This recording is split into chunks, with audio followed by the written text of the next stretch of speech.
So hello guys. हमने ये के सी एल के एस एल 2023 प्रयोगशाला सहायक के लिए पेपर बनाया है, जिसके 2025 का जिसका परीक्षा डेट आ गया है 9 मार्च 2025 का। तो इसके लिए जो पिछले 5 बार के जो परीक्षा हुए हैं, उसके 250 क्वेश्चन का एमसीक्यू बहुविकल्पी क्वेश्चन का हमने एक प्रश्न बैंक तैयार किया है। जो टॉपिक वाइज जो हमने सिलेबस पढ़ा है, जो ऑफिशियल साइट पे है सीजी व्यापम की, उसके आधार पर हमने इसे 25-25 क्वेश्चन के 10 टॉपिक्स में डिवाइड किया है। तो हर टॉपिक से लगभग 25 क्वेश्चन है जो पूछने की संभावना है, और जो पिछले 5 बार के एएसएल की जो परीक्षाएं हुई हैं उसमें आए हुए हैं। तो चलिए शुरू करते हैं। तो सबसे पहला हमारा टॉपिक है रसायन विज्ञान की बुनियादी अवधारणाएं एवं परमाणु की संरचना। तो इसमें पहला प्रश्न है, किस उपपरमाणु कण का आवेश धनात्मक होता है? तो आपके पास 4 ऑप्शन दिए गए हैं: इलेक्ट्रॉन, न्यूट्रॉन, प्रोटॉन और पॉजिट्रॉन। तो इसमें से आपका कौन सा ऑप्शन सही होगा?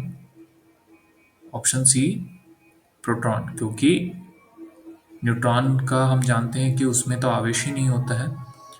पॉजिट्रॉन का रहता है 0, 1 और +1, उसकी जो आवेशात्मक इकाई है, तो उसमें भी आवेश नहीं होता है। लेकिन जो हमारा आवेश जो धनात्मक होता है वो होता है प्रोटॉन।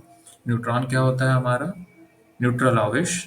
और इलेक्ट्रॉन क्या होता है? ऋणात्मक आवेश।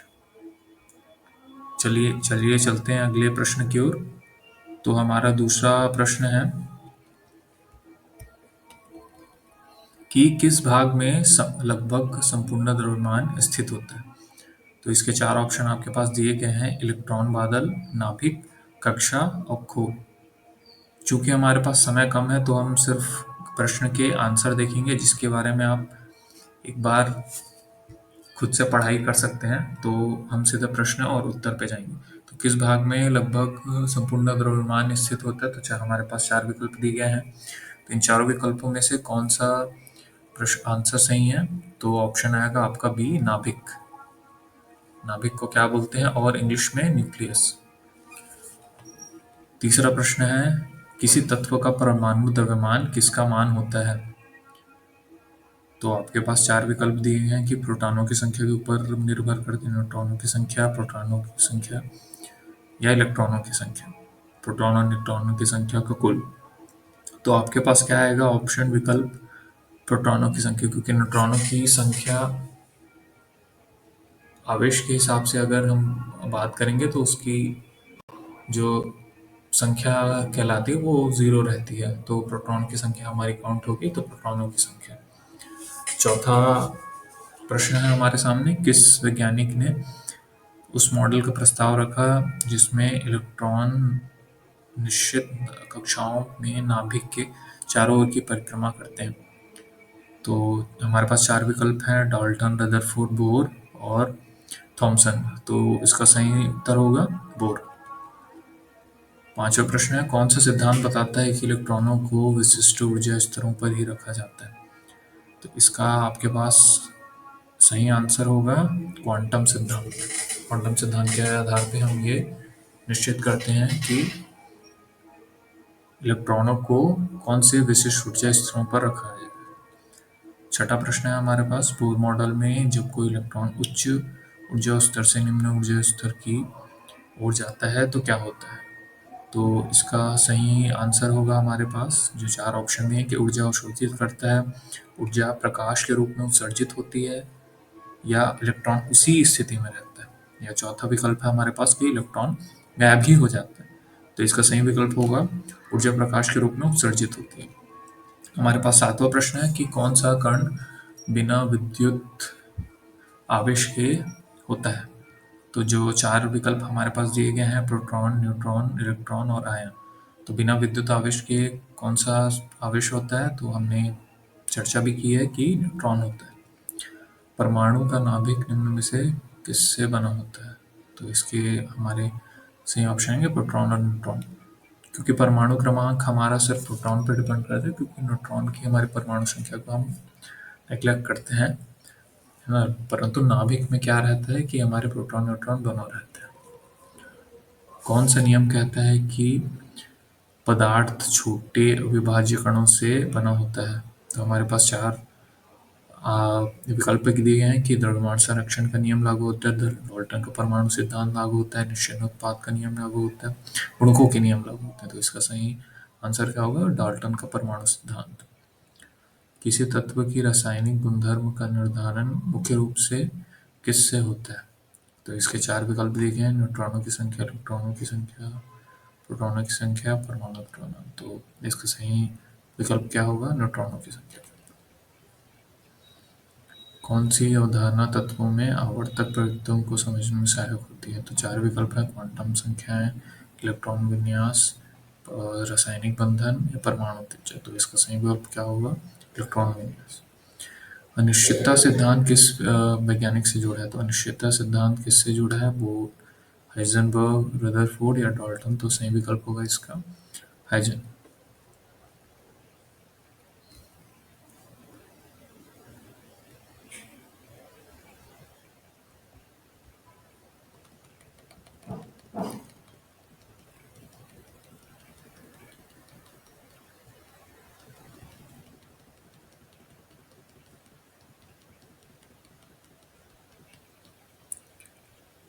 चूँकि हमारे पास समय कम है तो हम जल्दी जल्दी करेंगे। आप प्रश्न देख लीजिए, रिवीजन के लिए भी टाइम कम है, तो प्रश्न देखिए, उसका उत्तर अपने हिसाब से डिसाइड कीजिए और लगाते जाइए। तो जैसे कि अगला प्रश्न है कि CH4 में कार्बन का हाइब्रिडीकरण क्या होता है? तो sp3 पे काम करता है ये, तो sp3 है।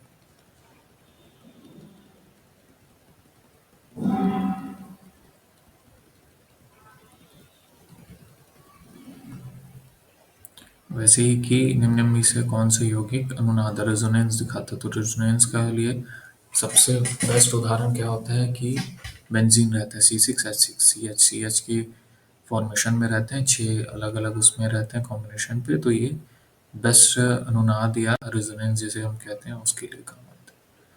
बंधन में हाइब्रिडीकरण की अवधारणा किसने पेश की थी? तो लिनस पॉलिंग इसका जो सही आंसर है। किसी अणु में बंध क्रम बॉन्ड ऑर्डर की गणना किससे कैसे की जाती है? बॉन्ड ऑर्डर दो हमारे पास कम से कम अणु रहेंगे, उससे हम बॉन्ड ऑर्डर की गणना करते हैं।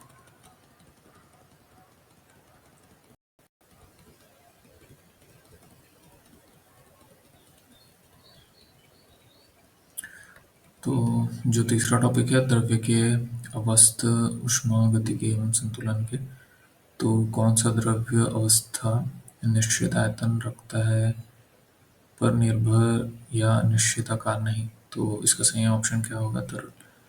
कोई निश्चित आयतन या निश्चित आकार की हम इसकी गणना नहीं कर सकते।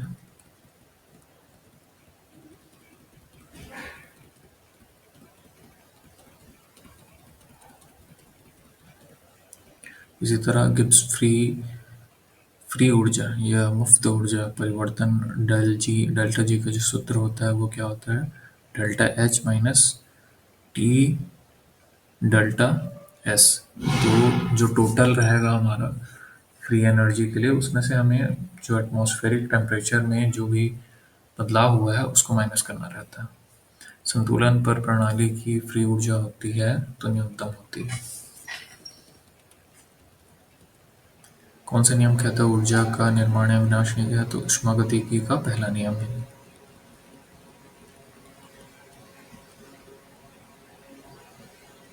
4.1718 जी।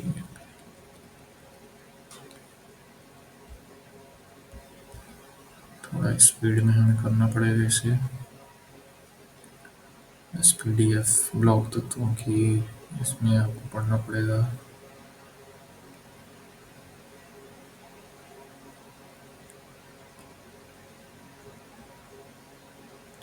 अधिकांश यौगिकों में ऑक्सीजन की जो ऑक्सीजन अवस्था होती है तो क्या होता है? -2 होता है।